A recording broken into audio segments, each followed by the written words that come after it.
ሱመያ እንግዲህ ዛሬ ፈገግ ብላን የመጣችው የሰይድ ሚስት እንዴት ታስጠላለች፣ ወይ አታምር ወይ አታስጠላ ብላ ዛሬ እንግዲህ ደስ ብሏት ነው የመጣችው። ለምን እንደሆነ አላውቅም። አሰላም አለይኩም ወራህመቱላሂ ወበረካቱ። እንደውም የሌላ እምነት ተከታይ ሰላም፣ እንዴት ናቸው? ዛሬ ደግሞ በአዲስ ቪዲዮ መጥቼ የላቸዋለሁ። ያው የእነሱ ሱመያ እንግዲህ ክፍል 1 ክፍል 2 ተብሎ አልተጻፈበትም እንጂ ያው ከተጻፈበት ደግሞ ያው ያልቃል። ሰው በጉጉት ማለቂያውን ይጠብቃል። የእነሱ ደግሞ ማለቂያ ስላለው ያው እንደ ቤቶች ድራማ እንዳይሆን ብዬ ነው የፈራሁት። የቤቶች ድራማ እንግዲህ አያልቅም አይደል? የእነሱ ሱመያም እያለቀ አይደለም። አታገባም፣ እኔ ሳላገባ አታገባም። አሁንም ሆነ እየማለች ነው እርግጠኛ ሆና። እኔ ሰውየውን አኮላሸችው። በምን እርግጠኛ ሆነች? አዩን እንጠይቃት እንደ ፈልገን። አዩ መቼም አንድ አመት ሰይድ ጋር ኖራለች። ነገርዬው ደግሞ ቢኮላሽ አዩ ምን ትሰራለች ከሰይድ ጋር? እና አልገባኝም። እኔ ሱመያ በዚህ ናህል እርግጠኛ የሆነችው እና ቢያገባ ሮዛን ይሻለው ነበር። ከዚች ደግሞ ሮዛ ትሻለች። እኔ እንኳን ሮዛን እምቢ ያላት ምንድነው የመኒዋን ስለተነጋገረ የመኒዋ ጋር ስለጨረሰ መስሎኝ ነበረ። ግን ሱመያ አታስቀምጣቸውም። ታያላቸው ሚስቶቹን አግብቶ ቤት ዞ ቢሄድ ራሱ ወላሂ አታስቀምጣቸው ማለት ነው። ያኔ የኛ ሰው ለምን መሰለችው? የኛ ሰው ምቀኛ አይደል? የኛ ሰው ጸብ፣ ጭቅጭቅ ነው የሚወደው። ለዛ ቢያንስ እንኳን ታያቸው ምናምን ብሎ የሚመክራት ሰው የለም። አሳዩኝ ብትል እጇን ይዘው ነው ቤቱ ሂዶ የሚያስገቧት ማለት ነው። ልክ አሁን ሶፊያ የሮዛን ባለ እጁን ይዛ ቶፊቅ ቤት እንዳስገባችው ማለት ነው። እና ሰው ምቀኛ ነው ወላሂ። ሰው እንዲጣላ እንዲጨቃጨቅ ነው የሚፈልገው እንጂ ታያቸው በቃ እነሱ መርጠው የኖሩትን ኑሮ ይኑሩ፣ አትነካኪያቸው፣ አንቺ እስካልፈለሽ ድረስ ውጪ ከህይወታቸው ብሎ እንደዚች አይነት ምክር የሚመክር የለም። በቃ የሰይድን ቤት አሳዩኝ ካለች ያሳያል። እንኪ ደውይልኝ እንደዚህ ይላል ሰው ማለት ነው። ቢያንስ ሰበብ ለዛ ሰውዬ እንኳን መመለስ ስበብ አይሆንም። አሁን የዛኔ ሮዛ ጋር እንደዛ ስትመላለስ በሰው ነው ሊካርድ የተቀመጠላት፣ በሰው ነው የተደወለው። ከአሜሪካ መድኃኒት መጥቶልሻል ምድሬሽ ብለው ነው እንግዲህ የዛኔ ሮዛን ያገኘችው ማለት ነው። ሱመያ የሆነ ሰው ያዝ አድርጎ ያው ሱብሃንአላህ የሰው ልጅ እኮ ከብዙ መጥፎ ነገር ውስጥ እንኳን በሰው ምክር ይወጣልና ሱመያ እንደዚህ አይነት ነገር ጥሩ አይደለም። አትሂጂ፣ እሱ የራሱ አንቺ እስካልፈለሽው ድረስ ብሎ የሚመክር የለም። በቃ ጂኒ ነው የነከረችው። ጂኒ ሆኖ ያ ሰው ወደዛ ሰው ይሄዳል ማለት ነው። እና እሱ አንቺ እንግዲህ አልፈልግም እስካልሽው ድረስ ሰውየው ያሳዝንሽ። ለልጅ ነው እሱ እንደዚህ እየተንገበገበ ያለው። ልጅ ደግሞ አግኝቶ ማጣት በጣም ከባድ ነው። አብሮ 1 አመትም 2 አመትም የልጅን ጣዕም አይቶታል። በጣም ነው የሚከብደው እውነቱን ለመናገር። እና ይሄ ማሽቃበጥ አይደለም። እና ቢያንስ አንቺ ደስተኛ ነሽ።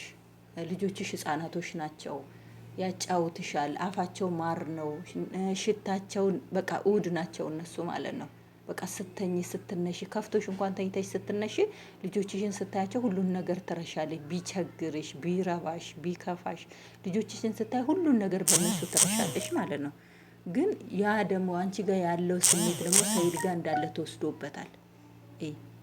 ለምን ብዙ ሰው ለኑሮን ለማሸነፍ ብሎ ነው ልጁን ጥሎ ስደት የሚመጣው። ስደት ላይ ወልዶ እንደ እሳት እየተንገበገበ እንዴት ነው ሰው መቼም ጨክኖ ስጋውን አይቦጭቅም። ልክ ስጋ እንደመቦጨቅ ያህል ነው ልጅነት ጥለው ወደ ሀገር የሚልኩት። ስሜቱን እነሱ ናቸው የሚያውቁት። በተለይ ስደት ላይ ሆኖ ልጃቸውን የሚልኩት ያ ሁሉ ምንድነው 2 ወር 3 ወር ጠሮናን አውቃ አሸታት።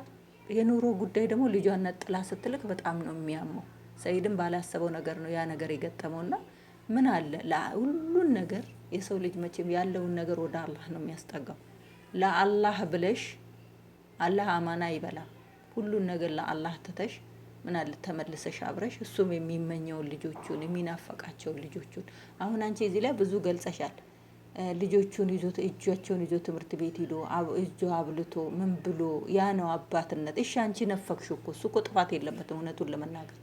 ቢያንስ እንኳን አንድ ሰው ስህተት ቢሰራ አንድ ሰው ትክክል፣ አንቺ እሺ ትክክል ነሽ። ሰይድ ተሳሳተ። የተሳሳተውን መንገድ እኮ አንቺ ማስተካከል ትችያለሽ። ሱብሃንአላህ ኡስታዞቻችን ትዳሬን፣ ልጄን፣ ቤተሰባቸውን ጥለው እኮ ነው ስንት ሰዓት ሙሉ መስጊድ ውስጥ ቆመው ዱዓ የሚያደርጉት። ይሄ ሁሉ ለምንድን ነው? ኡመታቸውን ህዝቦቻቸውን ከስህተት ለመጠበቅ ያላቸውን የሚወዱትን ነገር ሁሉ ትተው ለህዝብ ነው ጊዜ የሚሰጡት ኡስታዞች ማለት ነው። ላይቭ ላይ ቁጭ ብለው ጎሮራቸው እስከሚደርቅ ያስተምራሉ፣ ዱዓ ያደርጋሉ። አንቺ ለአንድ ባልሽ ለአንድ ባልሽ ዳዋ አድርገሽለት እና በቃ ሁሉን ነገር ልንተውና ወደፊት እንራመድ ብለሽ ትተሽው ወደ ሰይድ እንትን ብትይ ወላሂ አጅሩን ከአላህ ነው የምታገኘው። እሱ በቀለሽ፣ እሱ ጎዳሽ፣ አንቺ ደግሞ ጎድተሽ መመለስ አትችይም። ሱብሃንአላህ አትችይም። ሰው ጎዳኝ እኔ ልጎዳው አልችልም። ብድር መላሽ አላህ ነው። ክፉ ከሆን ለአላህ እንሰጠዋለን። ደግ ሰው ከሆን ደግሞ የይቅርታ ልብ ካለን ደግሞ ይቅርታ አድርገን ለዛ ሰውዬ አብረን ብንኖርስ ህይወት ትቀጥላለች እኮ። ምን ችግር አለው? የሰው ልጅ እኮ ዱንያዊ ነገር ነው የሚያጣለው። በጤና ነው ሰላሙን የሚያጣው።